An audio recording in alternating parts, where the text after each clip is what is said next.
Alright, we're gonna start out this video really defensive, so I apologize in advance. But I know people are gonna be annoying in the comments because it's been so long since the last one. All I ask is please don't. Like, we all know it's been a long time, you don't have to say it, just let's move on. So that being said, let's recap what's happened since the last one of these.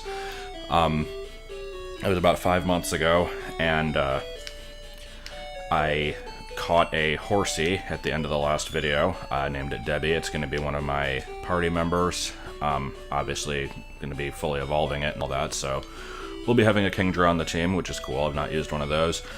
Let me just show off the other team members real quick as a reminder of what we have, and their movesets and all that. So here we just have I punch and have various effects on punch. We have oddly overly powerful Pokemon for this part of the game with a not too bad moveset. Probably going to want to replace Dig with Earthquake, but I don't think we get that until Victory Road. Xatu, of course, has one of the worst movesets ever, so I'm just kind of making do with what I have here. And then we have Stantler, which is a Pokemon that is not particularly well loved, but it's been serving me okay. So, the reason for the large gap, as I'm sure most of you are aware, was because or I guess just as a reminder, I stopped playing this because I wanted to finish, I wanted to start and finish my Brawl playthrough before Smash Ultimate came out. So I did, and then I just basically continued to not really want to play this for a while because I didn't feel like it. But we're gonna get back here, and we're gonna start off with the thrilling, like, adventure of surfing around in a small pool, because the goal of this playthrough is still to catch to get a full living dex, basically, and I like to catch everything basically as soon as it becomes available, with a few minor exceptions. And Golduck is actually in this pool, and I didn't remember that. At some point after making the last video, like within a couple weeks of it, if that, I actually went through the entire Pokédex and tracked everything that I had caught and everything that I still needed to catch, and like what areas they appear in and the best way to get them. And there were a few things that I could have gotten by this point but still didn't. Quillfish is still one of those because I have to wait on somebody to call me about it. There is a trick to basically force them to do that, but I haven't done it yet. I'll worry about that at some point later. Golduck here is one of them. Butterfree and Beedrill I could get from the bug catching contest, but I'm just gonna wait to get them a different way. There's also Cubone, which I could buy from the Goldenrod City game corner, but I don't really want to spend a bunch of money on coins or have to deal with the games. I'm going to have to deal with the games when I have to buy a Porygon eventually, so it's like, whatever. Don't really want to do it right now. And then there's other stuff that's in Whirl Islands, because I basically just went in there to catch Horsey and left, but we'll be back there later, so I'm not too worried about it now. But, I'm going to try and catch a Golduck here, and, as usual, do the bio once I get it. So basically once it shows up, I'm probably going to go ahead and just cut to post on that. And from there we might actually just go straight into the post commentary that's going to fill the remainder of the video, because I left off right before the section of the game where I have to fight a whole bunch of Team Rocket people in the radio tower. And it's really tedious, and I don't have anything very enlightening to say about any of it. Now, granted, I could probably go on a tangent and, talk about other stuff that's happened since the last video, but there'll be other opportunities for that. And I went on record before saying that I had plans for this. I was going to, basically cover the original, Nintendo Power brand, Gold and Silver Strategy Guide. Just kind of look through that, relive the weirdness that is that guide, because it gets some stuff wrong and just omits a lot of information.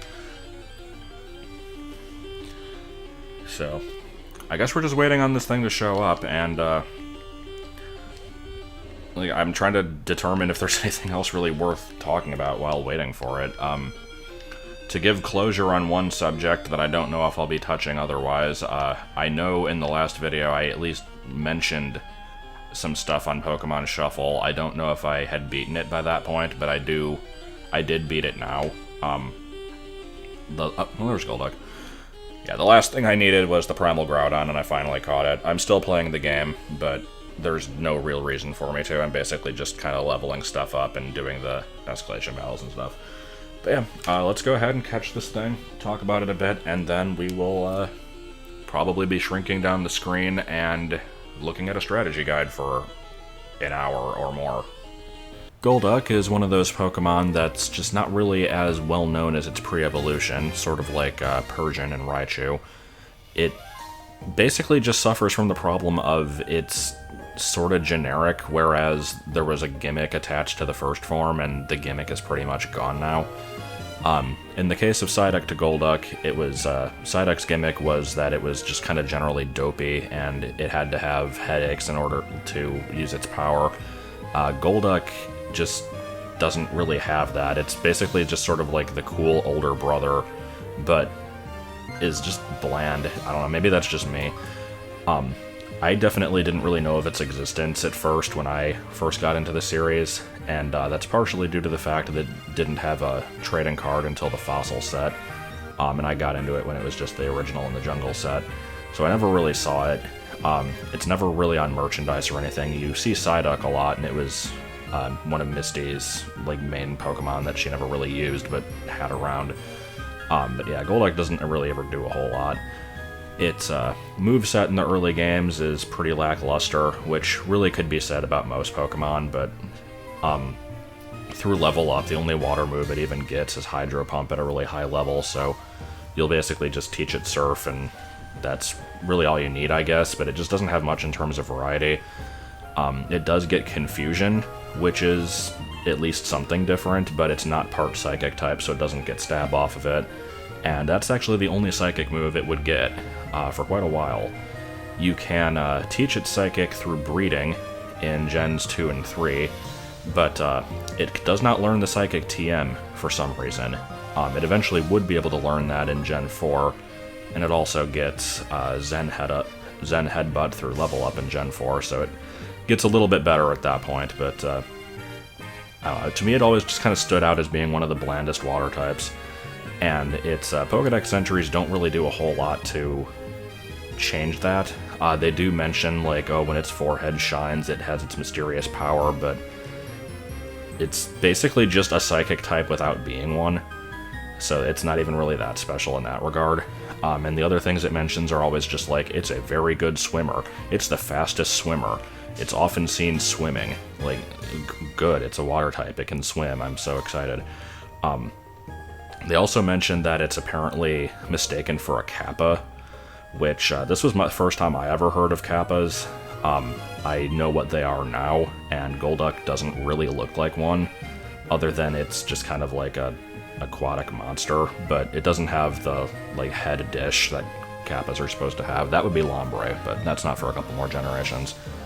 Also, Kappas are supposed to be, like, these evil creatures that attack people, and Golduck doesn't do that. It's apparently friendly to people and can, like, help them train and, like, rescues them in shipwrecks and that kind of stuff, so Golduck's a good guy, I guess.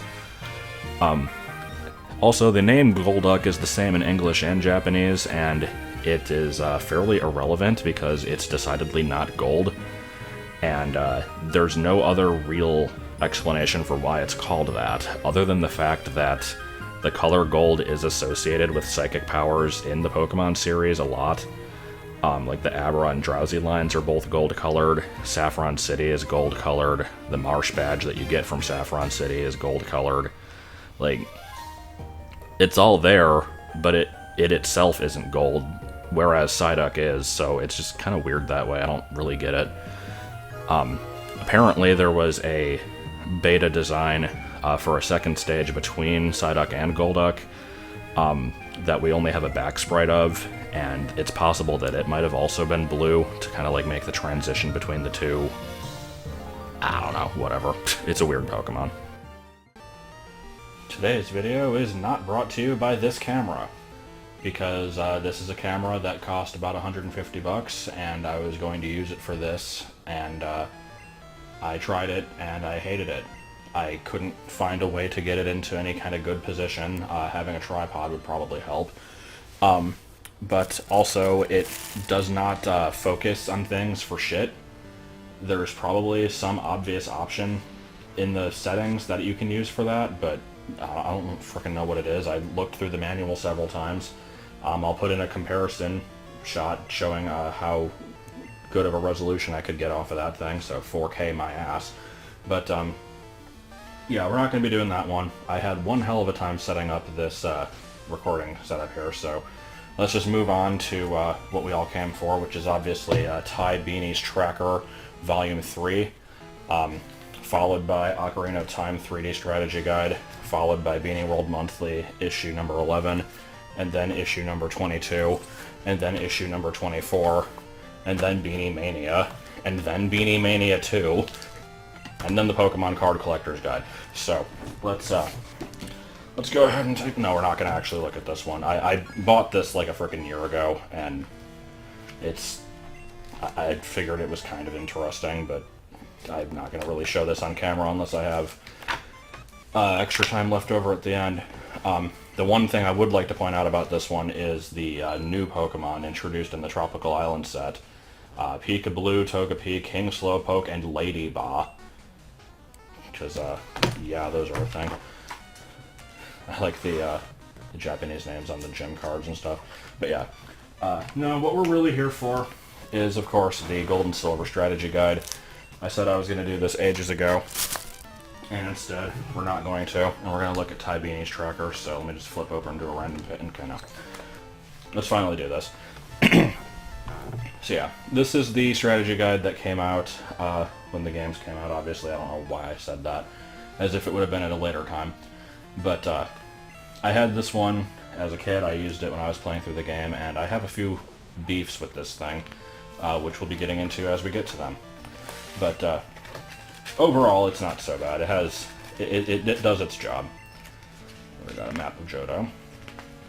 Also, I'd like to point out, I have the video that this is going to be layered over, playing off to the side as I'm recording this, but I'm not going to pay super close attention to it. I know there's a part somewhere, like 45 minutes in, where I do nothing for 2 minutes because Bubsy is being such a colossal piece of shit that I had to stop and, like, put him away, basically. But I don't remember where that is, otherwise I would edit it out. So, spoilers, this game has Kanto in it. And not really too much to focus on these. Whenever there's something dopey, I'll look at it. But let's see what we got going on here. But yeah, this one I'm using here is so much worse than the new camera, but it gets such better a picture. It's insane. I did have to go through some gymnastics to get it. God, this is floppy. Gymnastics to get it set up to focus on the game or on the book, but it's so much better. You can actually read the text. So, what is this guy's problem? If you ask him, the problem is you. Oh, it's you. Metallic. Oh yeah, because it's gold and silver, I guess. Some unfamiliar faces, such as this bear. Let's see. I do not remember that artwork of Mom. It's interesting. I've also noticed a problem with this recording setup. I have to basically push the cable from this camera in order to like focus on the bottom of the magazine, but that's alright, I guess. Yeah. I like how Kurt is like 2 feet tall. And he's doing the Napoleon thing. A short guy with a short name.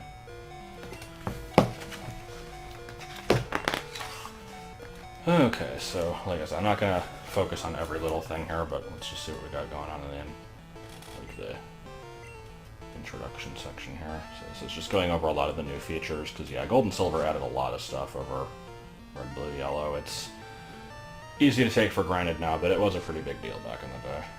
Here's talking about the trading compatibility between them. New ability. So you have to, you kind of just have to know what the new attacks are. I guess if you try to trade something backwards, it'll say that it has like a move that's not compatible, but I don't know if it says what move it is. I don't think I've ever tried to do that. Yeah, I never had the virtual pet stuff. You can print your Pokédex if you so desire. Let's see, special effects. What are the special effects?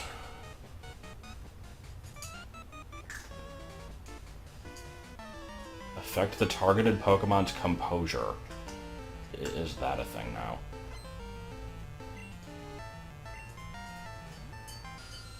Here's just a picture of a Bayleaf stats. I don't know what that's really supposed to be indicating, but okay.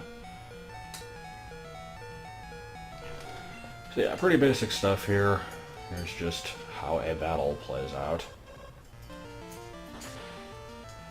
I remember when going through this guide, I became very intimately familiar with the, like, the player in the, like, file that they're using here. Like, I became very, very familiar with their team. There's a lot of Gloom, Graveler. I don't remember if Ampharos sticks around. It probably does. Type chart. Don't really need to focus on that too much. So, yeah, Dark and Steel were brand new at the time. They may have new characteristics, such as Magnemite, which is the only one. This was something that kind of threw me for a loop when I first got this, because this makes a lot of sense that the type advantages stack like that, but for some reason I never realized that they did.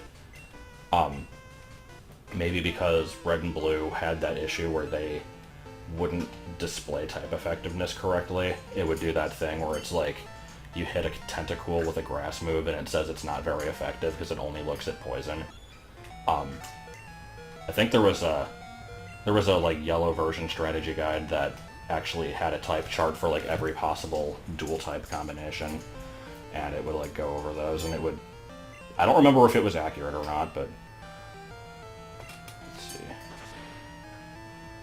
Okay, so yeah, there's the sample team here. There's another one.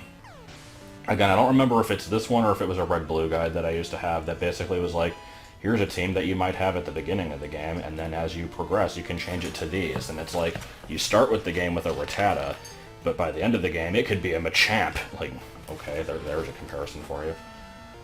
So, 7 ways to get Pokemon. Special situations. You can pull them out of the slot machine. Just being an asshole. I do like how this this still uses like the original super watercolory looking artwork for the Gen 1 stuff. So like in comparison with the newer ones, there's kind of a art style difference. Like the Gen 2 stuff still have the watercolor look to them, but like Haunter and Gengar here, they're like super whitewashed. Let's see what we got going on here. Pidgeot has excellent hair. I forgot about that artwork. Oh, and this was not my actual guide, so whoever owned this before apparently checked off everything they did. They decidedly did not catch 3 unknown, because they were losers. Get TMO2, apparently not.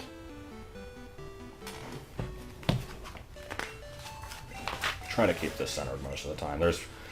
This is going to be kind of a nightmare to like keep properly centered all the time, I can already tell, but I'll do my best. How to use the strategy guide. Yeah, thank you. I think I can figure it out on my own. Okay, so now we're getting into the actual bulk of how the guide is going to play out. It's pretty much like any strategy guide, just kind of goes area by area, tells you points of interest and stuff. Nothing really out of the ordinary there. And then we have the little Pokemon blurbs. So, I'll have some further notes on these later, but for right now, let's just kind of look at the starters as an example. They give like a little description, some, like this one's basically just grass type is good against these things. Like, not even anything about Chikorita specifically, but that's fine. And then it will give a recommended move set, and it will say what HMs it can learn. And as we'll come to find out, I'm going to have to look at these move sets on all these. There's like there's the stereotype of like the 8-year-old kid who's like playing through like power leveling their Charizard, and they give it like Ember, Fire Spin, Flamethrower, Fire Blast. They don't do it that bad in this, but there is definitely a lot of redundancy in some of these. And some of them are just questionable. Like, I know movesets aren't the greatest in Gen 2, but I feel like Smokescreen, Quick Attack, and Swift are kind of lame moves on a Cyndaquil. Like, I don't remember what else it can really learn, though. Honestly, that might be another Ember, Flamethrower, Fire Spin situation. And then Totodile... Well, they gave it Screech, which lowers the defense, which you can take advantage of with one of its attacks, but... Alright, fair enough. Oh yeah, and it'll always say, like, if this Pokemon can't learn an HM, it'll say, like, if the evolutions can, and it just gives the numbers on those, I guess, just to save space. And then we have the like, areas where you can... Basically, the chart's saying, like, what's available on the route and what time. And this is a very useful thing to have. It would be nice if they kept this throughout the entire guide. They do not. But, yeah, it doesn't give exact percentages or anything, but I guess that's fine. It just kind of says, like, the relative rarity. I feel like Rattata being considered few for morning and day, maybe a little bit of a stretch. I'm actually curious now. I'm going to look up how common those are, so don't mind me, just kind of checking Cerebi real quick.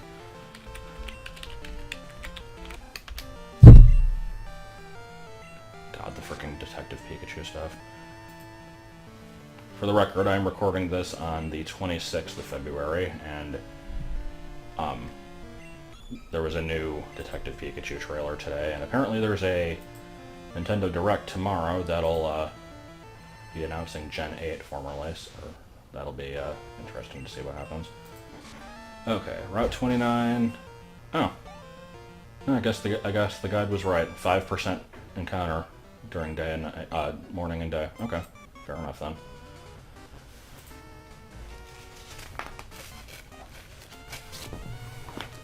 Sorry, I gotta orient myself to get into a relatively comfortable position for this. Not going to have too much to say about most of this, most likely. I'm just kind of keeping an eye out for anything that's either, like, flat out incorrect or just kind of weird. Actually shows the items in the Pokemon, in the Pokemart. I don't remember that being the case. But it's kind of unnecessary info overall, I think. First rival battle. And here we have, like I said, these charts would be really nice if they kept these up. I don't know why they didn't. I know in later generations, they would start kind of splitting the guides into two. They'd have one for, like, the, just kind of getting through the game, and then one for, like, a full breakdown of every Pokemon and that kind of stuff. So this one, it's like they were kind of going for that, but then they didn't do it. Very good.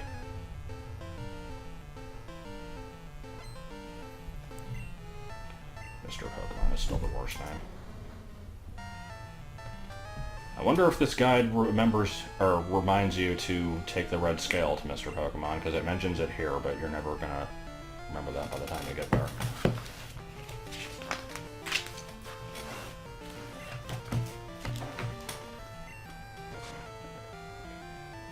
This is still the most uncomfortable setup.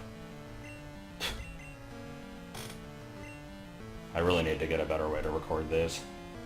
Because, like, I'm fine with just kind of laying it down here, but then you can't really read the text. So that's why I'm just trying to make it a little easier to see. What could be in this egg? I have no idea. Alright, so what are we saying about Faulkner? Pick up the Onix, yeah. As pictured here, Onix. No, that's just the Geodude that never leaves the party, basically. I remember that thing constantly being in the team. Also, pictured here, like, your Pokemon getting hit with a super effective attack, so not necessarily the greatest demonstration, but it's fine for that early in the game. Alright, what we got in Sprout Tower? Rumored to have a giant Bellsprout stock. I thought it just kind of did.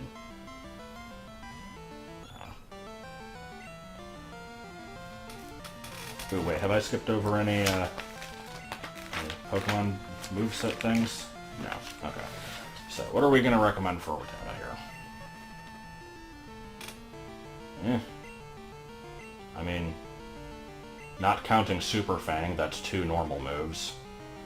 Not exactly the greatest set, but it's probably about as good as you could do on a Rattata without using TNs, honestly. And... okay, fair enough. Don't forget that they're dual types. You know, people always did.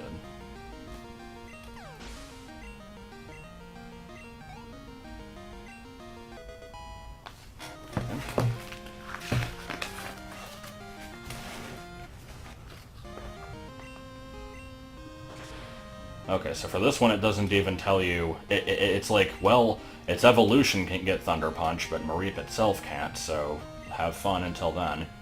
Because, yeah, Mareep just doesn't learn Thunderbolt on its own. It's stuck with Thunder Shock for, like, 4 million levels, from what I remember. Is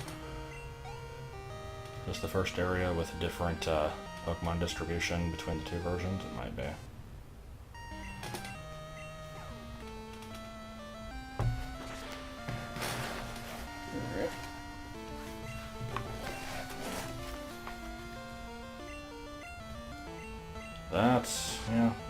That's a Hoppip. I find myself agreeing with these more and more. Like, I'd have to see the full possible movesets that these things can get, but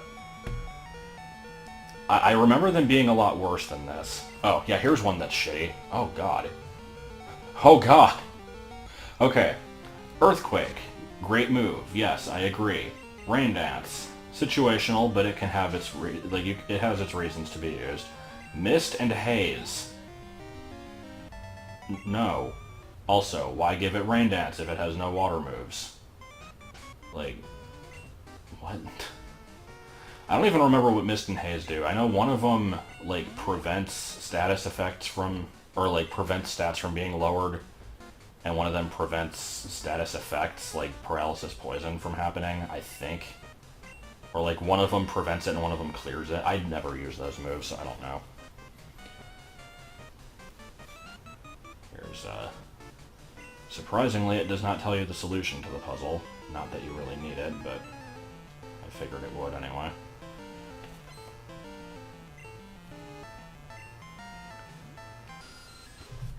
Does this tell you how to...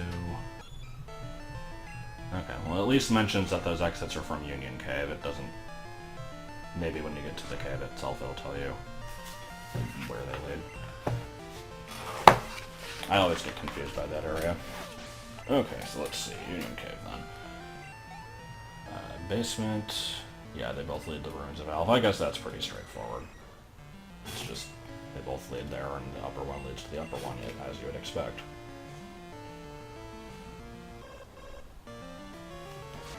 Alright, what do we got for Lapras?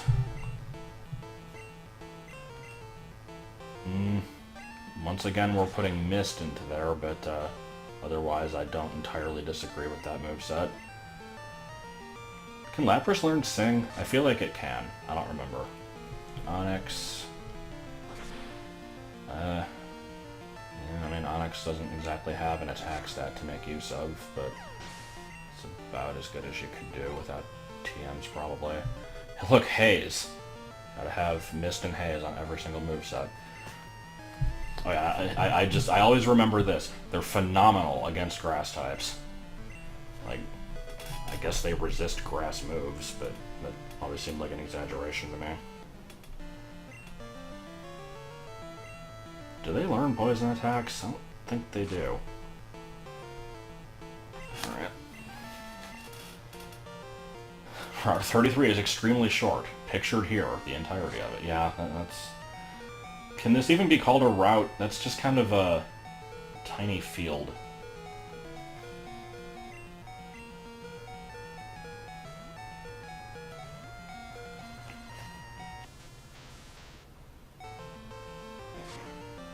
Meanwhile, keeping an eye on the actual game footage, I continue to fight Team Rocket people, and nothing of interest happens. If your Pokemon are over level 16 and healthy, you'll be fine, don't worry about it, even though that's like the hardest rival fight in the game. Gotta get that charcoal. This is charcoal that I made.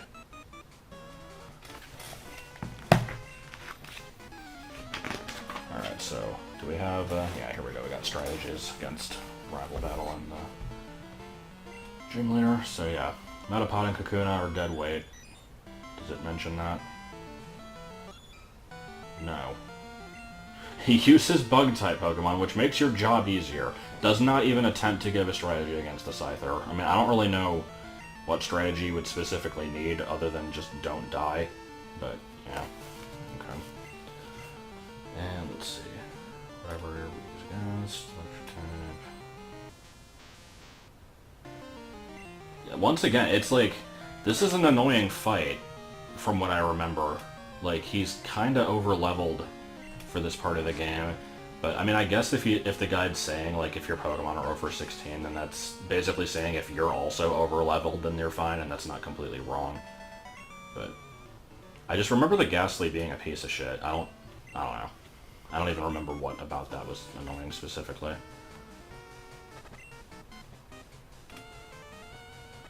I don't remember if I've ever picked up that King's Rock, actually.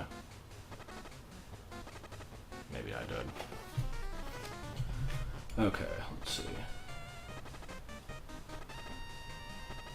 And yeah, the description of Slowpoke does not help whatsoever. Decent enough moveset. Come on, I want more terrible ones so I can make fun of them. Dark Gloomy Force is very large and confusing. Look at it. It's almost a straight line, but not quite. No, I probably got lost in it as a kid. I was a dumb kid. Pictured here. Fearful. You won't be able to get soft sand. Oh no. I almost feel like that would be worthy of, like, one of those, like, bullet points that it likes to do. Instead of just mentioning it in the, like, overall route description, but okay, fair enough. I'm noticing that it points out whenever there's a trainer that you can call later. And that is a nice addition, because, I think there's a part back, like, further back in the guide that, goes over all the special ones. Alright, well anyway, let's go ahead and speed up through this a little bit more, so I'll kind of focus on it a little bit, but not worry about them too much. What's this then? TM2 won't be available. Okay. Alright, well here's the gym leader that everybody loses against. What does it say to do? Just try to beat it quickly. Now see, here they're using a Pokemon that resists rock attacks. They could have made a note of that, but no. Or, like, put it to sleep. Or use a female Pokemon so it can't attract you. But no. Also, anybody who didn't know that the gym was shaped like a Clefairy, if you had this guide, you probably would have. Tree Relief. Oh, what the hell that means. I know it's the Pseudo-Widow, but is that like a pun?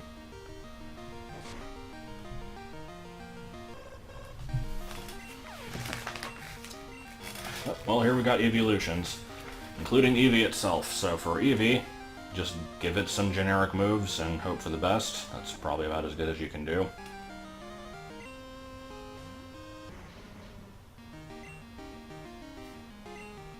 I disagree that it would be a pretty good team to take with you, but I mean, I guess you could do worse. Well, there's Haze. I can't say I'm surprised about that one.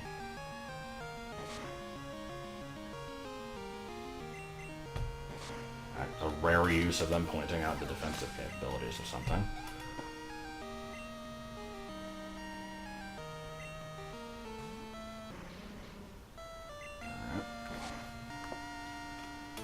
They're like, well, I mean, you can't really do much with a Flareon, so just, you know, Sand Attack, Bite, just give it almost the same moveset as Eevee, but yeah, that's about all it can do, unfortunately. Spear we've got.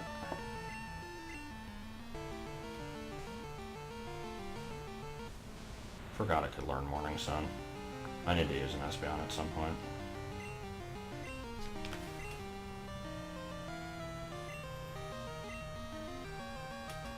So the description of this one is just, Dark types are good against Psychic. You might want a Dark type. Which, I mean, there's only 6 Dark types, and I think this is like the only one you can get before Kanto in Gold and Silver, because Sneasel is not in the Ice Cave. So yeah, you're kind of limited in your choices there. Okay, nothing really too terribly interesting on this page, it would appear.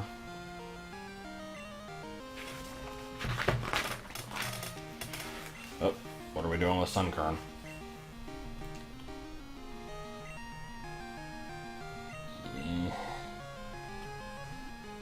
Yes, I was going to say, does Sunny Day benefit it at all? But yeah, I think that improves.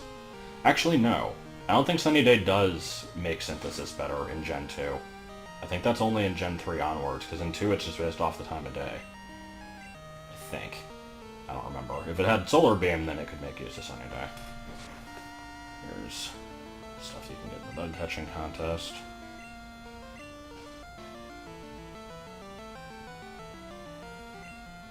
We have chosen the winners. If it was the Caterpie in the picture, it's probably not you. Here's Stamler. What do they have to say about this one?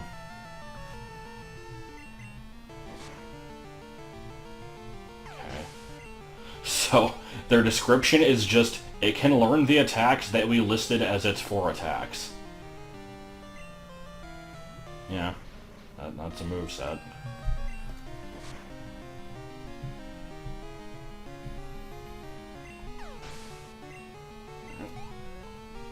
I feel like my response to most of these is just, try to get slightly more comfortable here, because this is, like, killing my back, trying to sit up and record this magazine properly. Okay, what do we got in this moveset here? Yeah, that's a completed file, definitely. Gotta send Mewtwo over. Feel like I would probably destroy most of the Elite Four.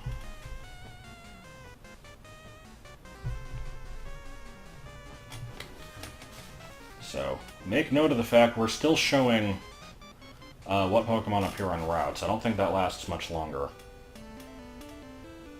This is Ghost types exclusively, all 3 of them.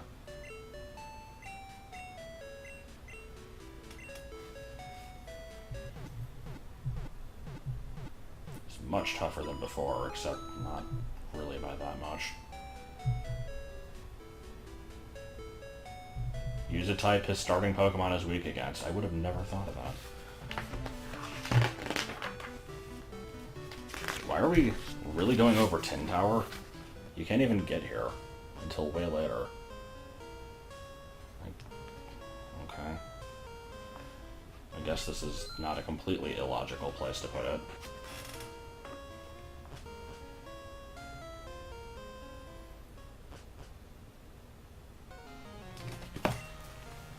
Okay, so yeah, here we have,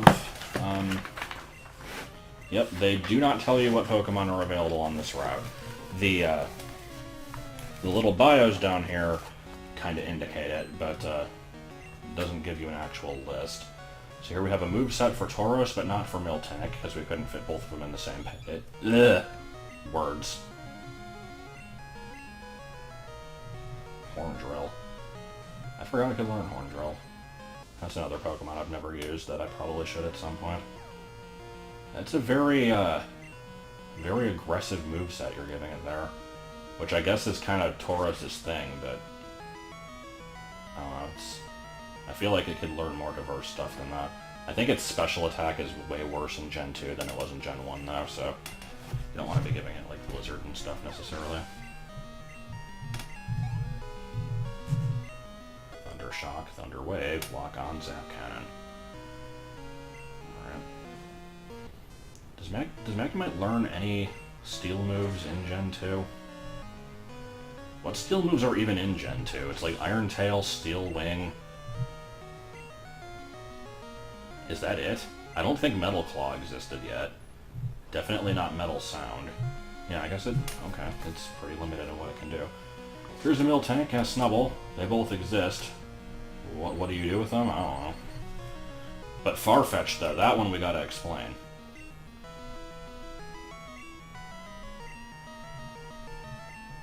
No mention that False Swipe is, not really for battle. Okay.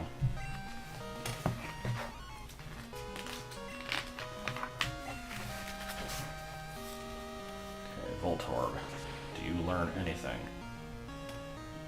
Not really. They gave it one attack move, and it's not an electric attack because it doesn't learn any without TMs. Okay. What does it say? Does extremely well with electric type attacks, so that's why you don't give it any. Makes perfect sense to me. But yeah, so, like, in the earlier areas, it would say what Pokemon were available on the route, but it wouldn't mention, like, through surfing or fishing, which, fair enough, that's a lot of info to include. But, like, the port area here has, like, a different set of wild Pokemon than the actual city, and from what I remember, it has a few rare ones in it. Like, I've already gotten past this section in the LP, so it's like I've already caught stuff from there. I'm pretty sure you can get like Corsola, Chinchu, that kind of stuff, and they're not in that many other locations. Would be nice if the guide mentioned that. Otherwise, you just kind of have to fish everywhere in the entire game. Here's just Quilava about to fucking die.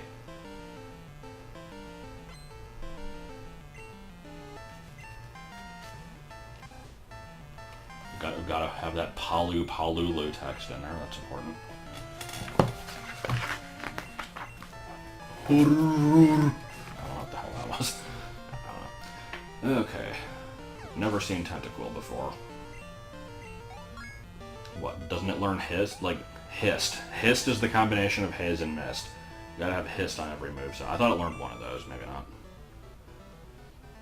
I have no comment on that moveset.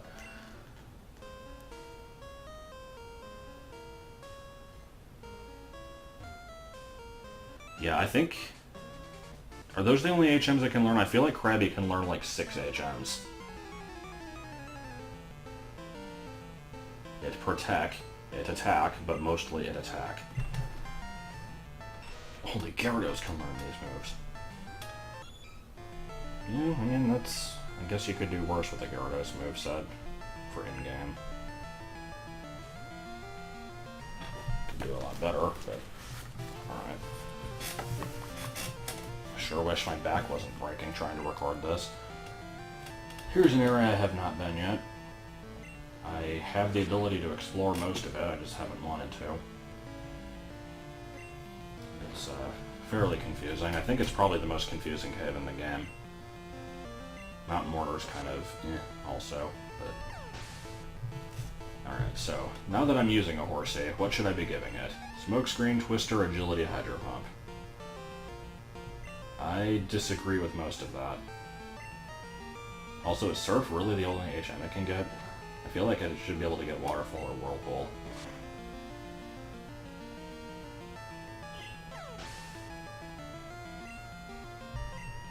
The other one said Ho-Oh above, this one says Lugia below.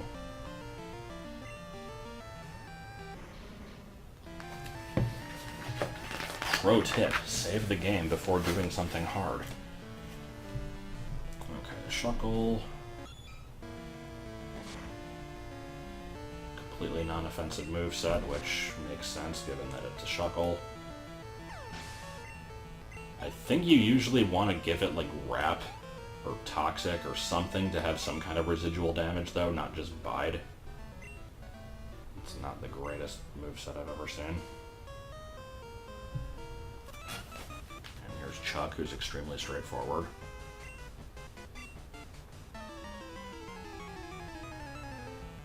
Almost certainly confuse your Pokemon. Not 100%, even though that's what it is. Almost certainly. Yeah, you beat this thing, Pokemon up to level 70 will obey you, like that Mewtwo from earlier. Because level curve, what's that?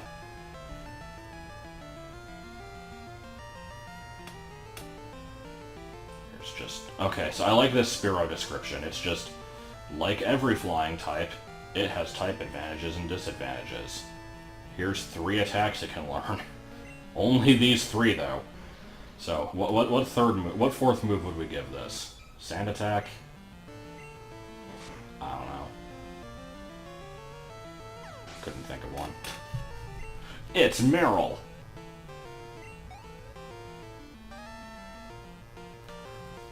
Yeah, I don't know why Meryl was so rare in Gold and Silver. It's really weird.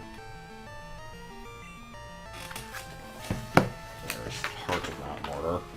Here's the rest of it. It's our first time seeing the omnipresent Geodude here.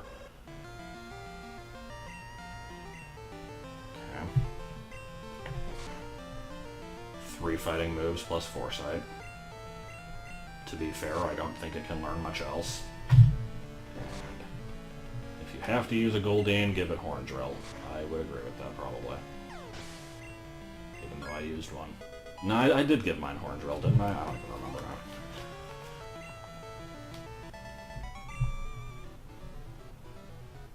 Oh yeah, this picture confused me for the longest time because Blizzard, like, changes the palette of everything on screen. So I was wondering why that thing was white. I actually thought that was a shiny for a while. And then I kind of realized what was going on. Also, to focus on the game footage for a moment here, I'm noticing I'm in the basement with the stupid 3-switch puzzle. I spent forever trying to figure out how to get the item in here. Spoilers, I don't succeed. I'm kind of looking forward to if the guide explains how to do that, which we'll probably be seeing pretty shortly here.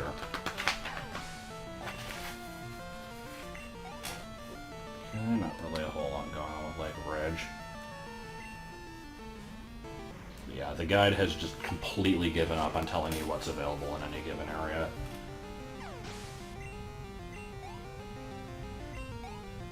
Here's just a map of all the stuff hidden in the floor. Guess that's slightly useful. Oh, there's Haze. And Destiny Bond. I don't know why I pointed out Destiny Bond, that's a move I've never really felt like using. Like, in competitive, I can see why the sacrificial moves do have their use, but in-game it's just irritating, because then you don't get any experience out of it. Okay, here's the underground, so... Yeah, here's the area I'm currently wandering around in. That item in the bottom left is a smoke ball, apparently. I still never got that thing. Does it explain how to get it? Let's see.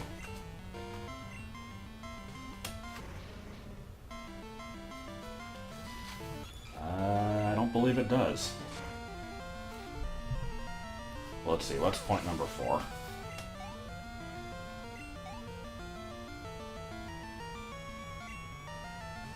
Yeah, no, it doesn't explain it. I still have no idea how to get that. Why are we looking at Leddyba and Spinarak this far into the game? Yeah, like many bug types, it kind of sucks. This guide is racist against bug types.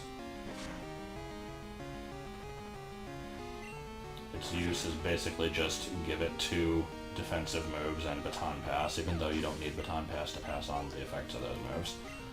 And then Spinarak, it's all like... Oh, it learned Psychic? I didn't realize that. I think I knew it learned it from TM, I didn't know it got it naturally, though.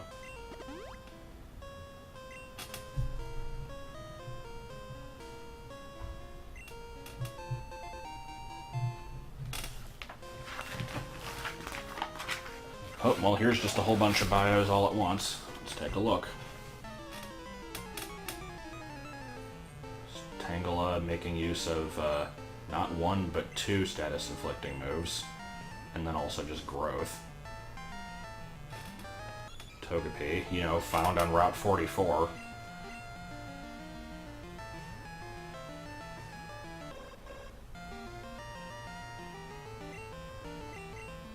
What is that? You pick it up early, so you might want to teach it a couple of HMs. Even though Flash is barely ever used, and Fly cannot be learned by Togepi, it has to be learned by its evolution. Which usually the guide points out, this time it didn't.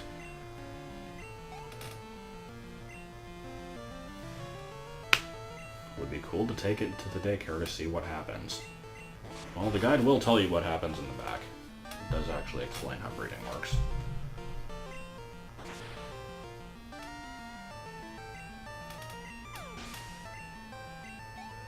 Okay, they can learn many different types of moves, which makes them very versatile, so let's give it a bad ghost move, a very inaccurate confusion move, a bad stat move, and then stomp, which is like mediocre.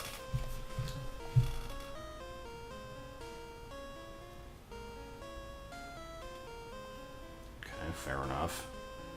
Didn't give it any bug moves in the move list, though. Can it learn Pin Missile? I feel like it can. I don't remember, though.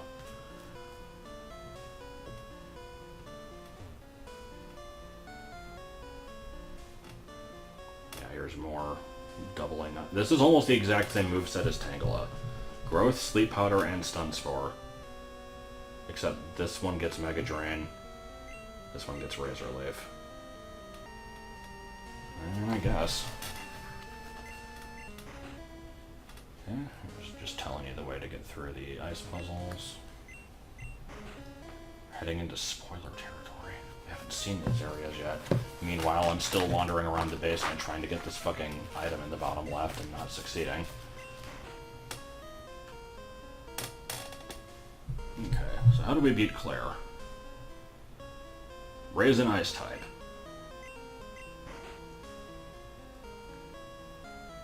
Yeah, pretty much. Fantastic. Alright, so does it mention where to get Heracross? Because it's not very obvious.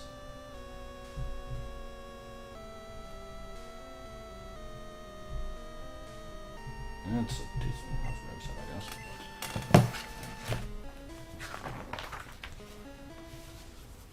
Okay. Dark Cave, aka most useless area in the entire game, because it doesn't have anything in it.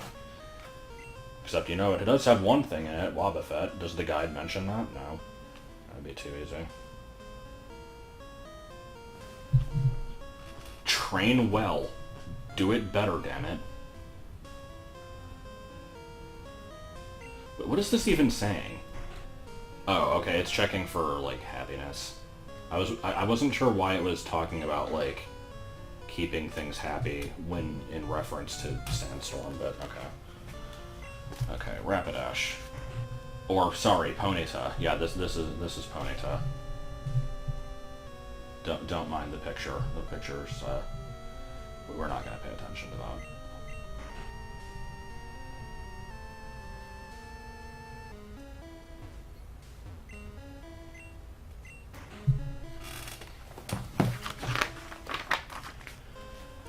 Alright, so yeah, I'm gonna hold off on actually like lifting the thing up to the camera for a second here because it's really taking a toll on my back, so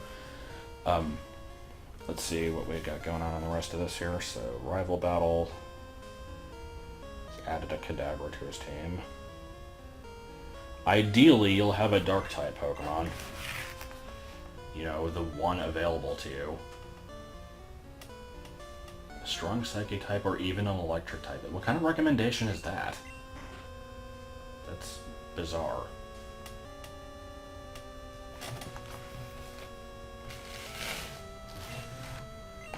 I like this screenshot of the battle against Will. That's pretty good.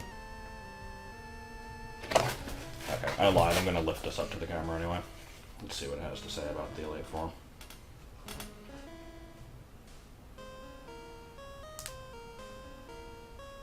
Okay.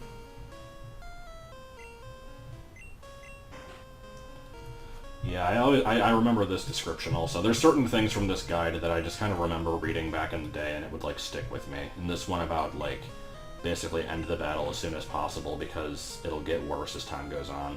It's not wrong. Bruno's just like, yeah, I'm just gonna throw a bunch of strong stuff at you and not give a shit about strategy. Strong in quotes, because he has an Onyx.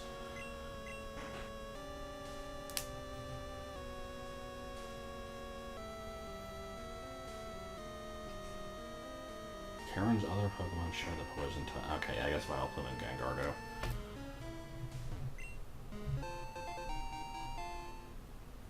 His team of mostly Dragon types. Yeah, because 3 of them are the same.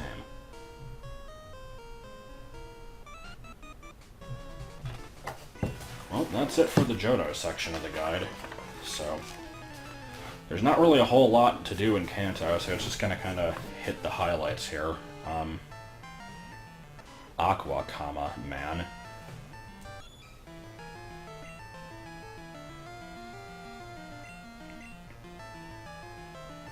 If you take a good ground type into battle, you won't be touched by the electrical onslaught of Surge's electric or steel type Pokemon.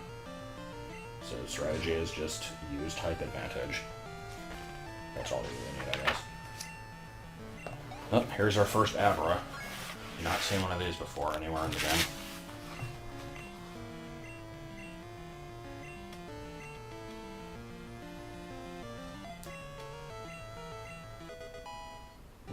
Why would you give it Kinesis?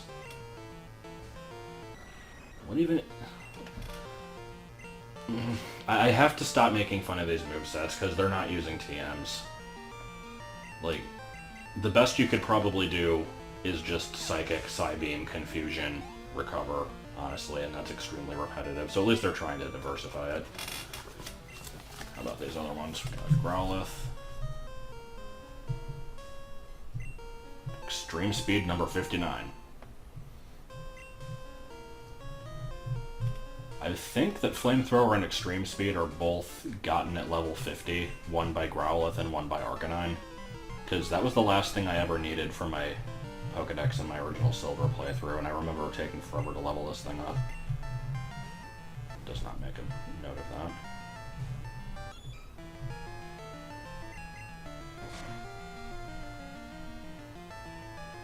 I like how it makes specific note that you can't find a wild Persian in blue. For some reason I thought you could somewhere, but no, I think that's actually correct. The Kanto Pokemon Association is made up of a bunch of thugs, with mostly poison or fire types. Also, they spelled Parla's Cureberry wrong. You're not supposed to spell out the whole word.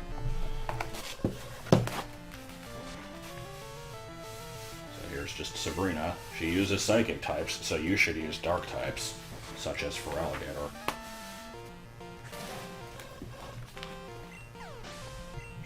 Oh yeah, I like Bellossum's weird original color scheme. I don't know why they had that wrong for a while. And here's just almost the same moveset as the other stuff, except this one gets 5 moves.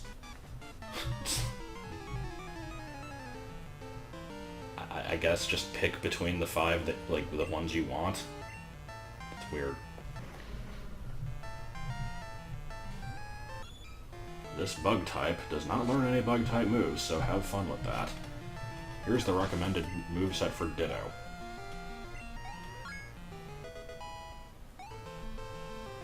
Ditto's stats do not change, so your Ditto's weekly attacks it uses as new form will be weak too. I don't think that's true. I thought it copied their stats exactly, other than HP. I'm pretty sure this guide is wrong. It's not the first time it'll be wrong about Ditto. We'll see that later. Alright, yeah, Power Plant, Rock Tunnel. This rock tunnel contains Kangaskhan, I think, not that you would know from looking.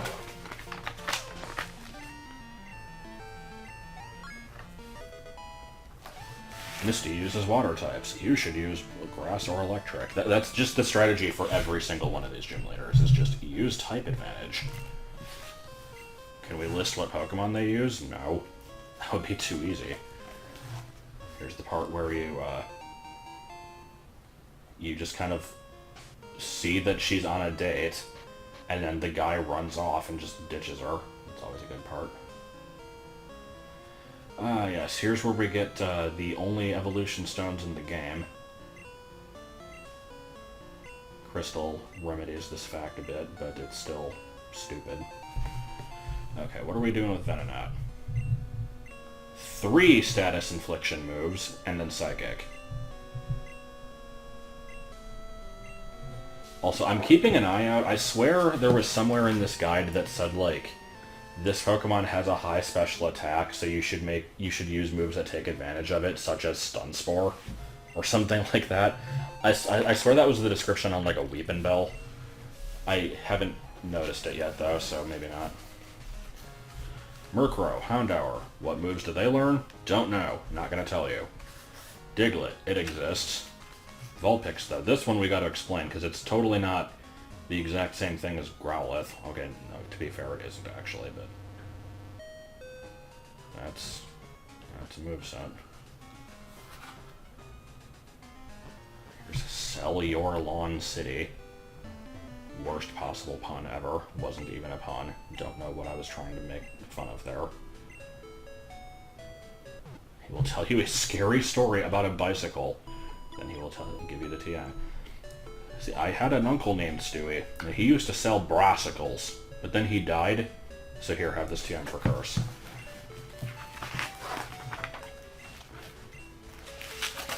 Boop! What are we doing with Grammar? They appear to be blobs of sludge, and their poison type does not dispel that image. Maybe because they are. Sludge and Sludge Bomb. Not much else you can do with it. Okay, let me guess the strategy on this one. Use fire or flying moves.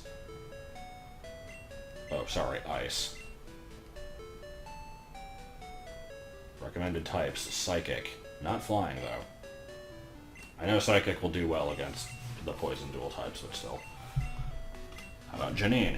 Use Psychic types. Yeah.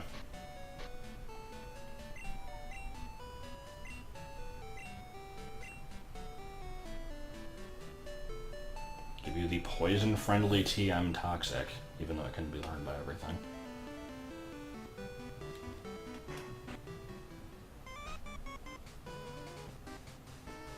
The walls aren't that hard to see.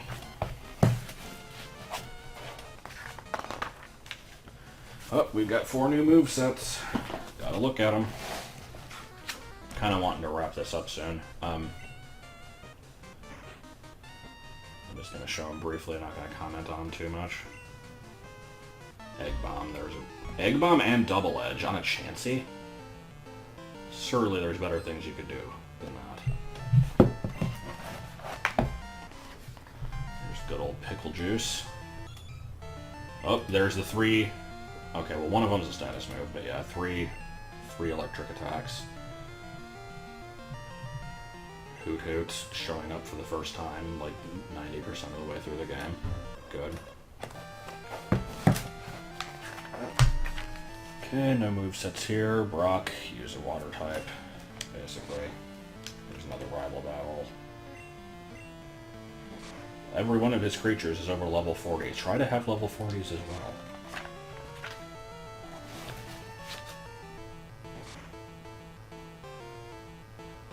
The Moonball is the most useless thing, and it's coded incorrectly. But even if it was coded properly, it would still be the most useless thing. Also, that moveset is basically just its moveset from Smash. Replace Body Slam with Pound and you have it. It's pretty good.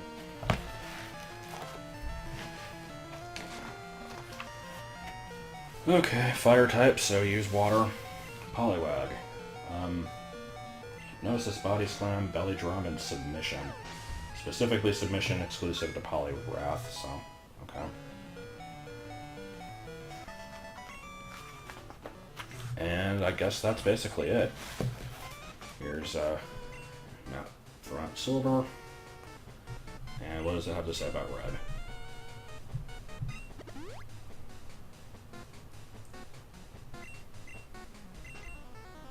Level 50 or higher. I mean, yeah, if you know what you're doing.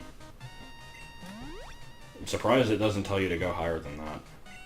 I'm also surprised it doesn't tell you what his team is. Like, spoilers are one thing, but this is a strategy guide. I feel like you're kind of supposed to mention that sort of stuff.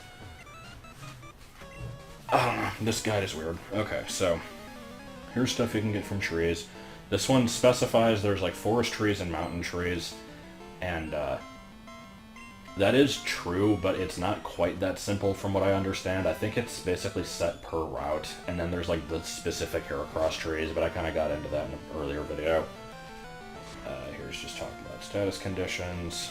I'm going to skip through a lot of this. Oh yeah, here's the part where it tells you the trainers that can call you about the swarms. This is information that I still have more or less memorized to this day. And, I don't know why. Here's Pokemon that run away, such as a legendary beast and Phanpy. Heavy stuff that evolves with Moonball, or Moonstone, even though it doesn't work. Is this about the Master Ball? Yeah.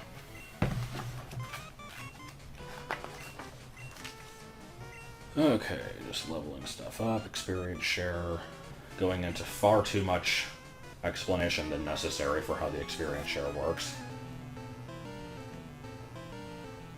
Just how Tyrogue evolves. Here we go. Okay, so here's all the, like, stone and trade evolutions all in one nice little chart. Nice thing to have. Again, this is information I memorized a long time ago. This guide probably had a hand in that, although I probably had it remembered from Gen 1, honestly, but,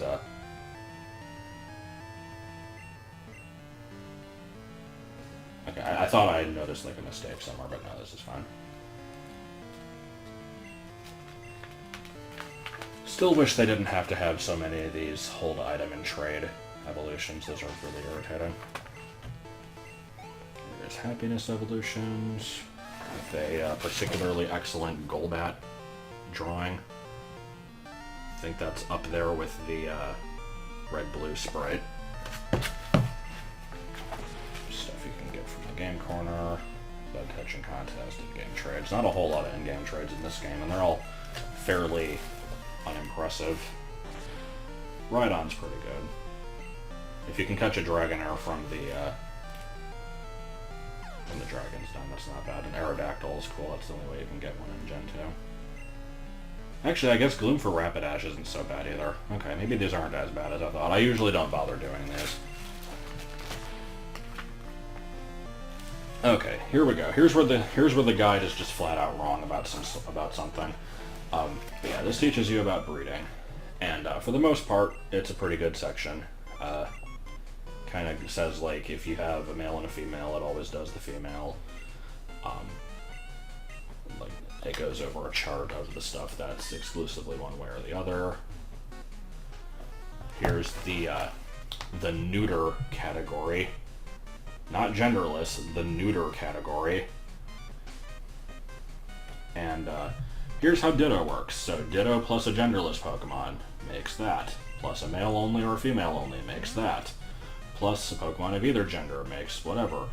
Ditto plus Ditto equals Ditto. You might think so, but no, it doesn't. You cannot make Ditto eggs. The guide is actually wrong about that. I, for the longest time, thought you could because of this, but no, that's actually not the case.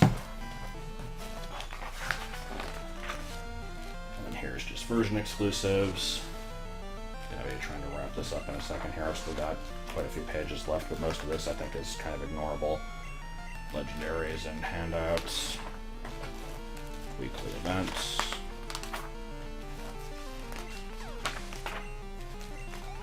Oh, these are berry trees, okay. I'm like, why is there a lot of different stuff? Here's just what items do. So yeah, this is just kind of the reference section of the guide, not really a whole lot to go over here. Here's the list of stuff you can get for the bedroom. Clearly I'll do a 100% completion of the bedroom items. That won't take forever and involve Mystery Gift, which I can't really do. Honestly, that seems like something I would try to do, but I don't really have the means.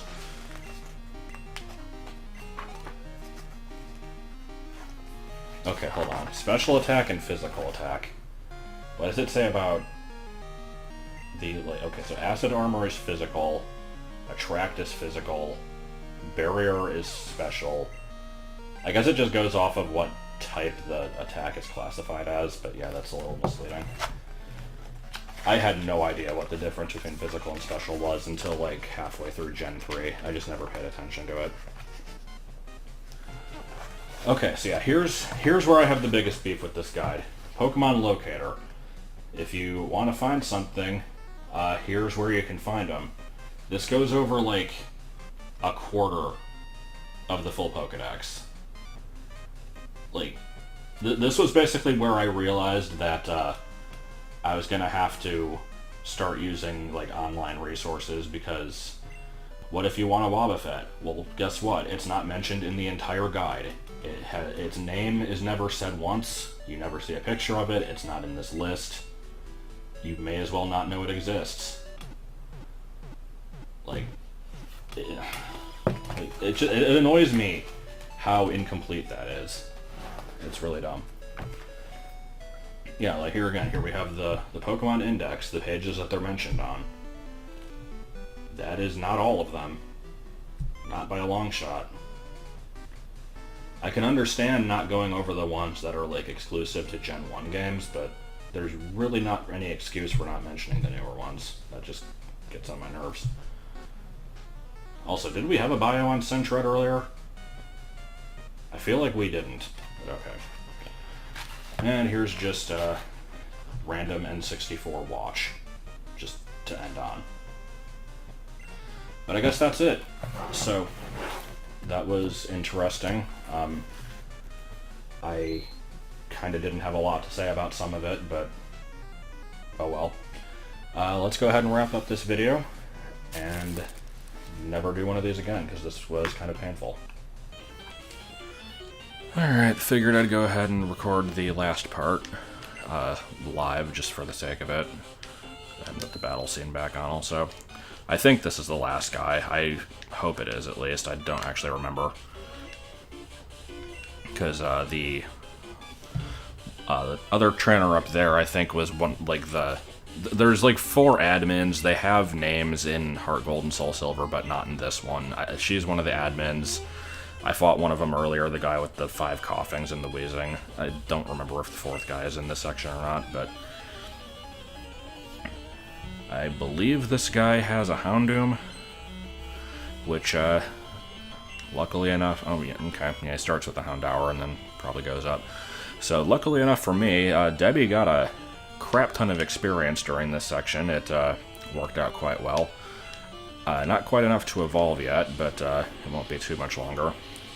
I think it's a level 34 evolution? I don't actually remember. It's somewhere close to this.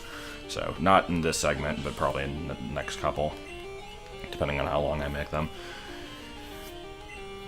So, let's just basically kill everything with Surf. That's my go-to strategy. I usually like to try to give non-Surf moves to water types, just for the sake of variety, because Surf is like straight up the best one in most cases, and it gets kind of boring to have it on like every team. But I mean, it is convenient to have, obviously, and it is the most powerful water move in most cases, so it's like I don't really have that many alternatives. Horsey can get Octazooka through breeding, but I'm not doing that. And other than that, it's pretty much Hydro Pump at a high level and Bubble Beam as a Gen 1 TM, and that's basically it. Alright, so will I miss because I got smokescreened once? That will be the deciding factor here, except I feel like the Houndoom probably isn't going to one-shot me. It might with Crunch, though.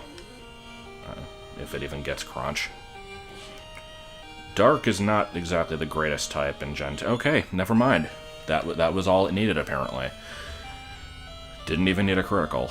Okay, isn't that a base 60 attack? I guess Houndoom has, like, really high special attack, though. Well, that's slightly disappointing. Okay, who do we want to finish this off with? You're the best choice, so let's pick the worst choice. No, it's just whatever. Throw a bunch of rocks on it. Don't even get stabbed, just throw a bunch of rocks on it. Oh yeah, how about that fire weakness? That's something I forgot about. Yeah, that is a shit ton of damage from Ember. Houndoom has super high special attack. I did use one back in Platinum, I should remember that. But that was like 10 years ago. God, was it? When did Platinum... Yeah, that was like... Was that 2009? Yeah, I guess that was 10 years ago. Good God. Okay, well, I'm gonna die to another Ember, so let's not let that happen. If it can be avoided at all. Whooper, get in there. No. You can maybe take a hit.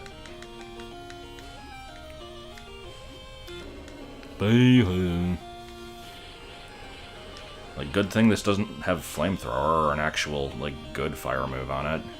Otherwise, that would probably be a bit of an issue. Is Smog poison or accuracy? Because I'll take the poison. It's neither, okay. I mean, it probably has an added effect, but either way, we're done with that. So yeah, how about this Team Rocket takeover section? It lasts way too freaking long, and everybody has the same 3 Pokemon over and over, which is why I didn't commentate over it.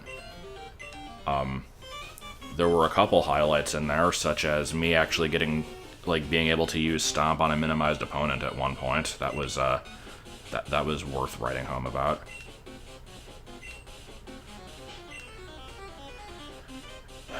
Yeah, the new Team Rocket is so pointless. Like, I basically could have wrapped up my complaints about them in, like, 30 seconds if I was going to be commentating over this section. It's just, their entire goal here is, oh no, our leader is gone, what will we do? Let's get his attention by doing a bunch of stupid shit. And then he's like, yeah, I don't care what you guys are doing.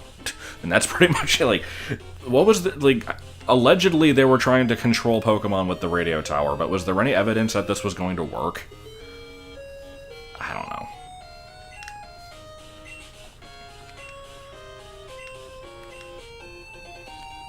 Oh yeah. So in Gold and Silver, he gives you the either the Silver Wing or the Rainbow Wing that lets you catch your version mascot legendary. So yeah, they switched that to the Clear Bell for Crystal. I forgot about that.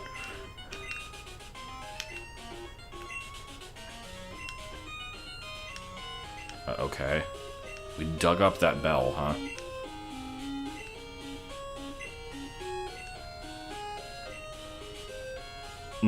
No.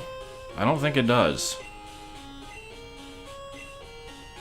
I'm pretty sure that's not part of the lore. I had no idea. So I guess we'll be dealing with that next time then. I forgot that I was going to have to do a legendary fight so early on. I will catch it in this Ultra Ball specifically. So to stick true to my word, I have 5 of them. If I catch it on the 5th ball, then I was right. Yeah, I probably won't catch it on the 5th ball, but you never know. Okay, so yeah, Goldenrod is clear of the terrorists.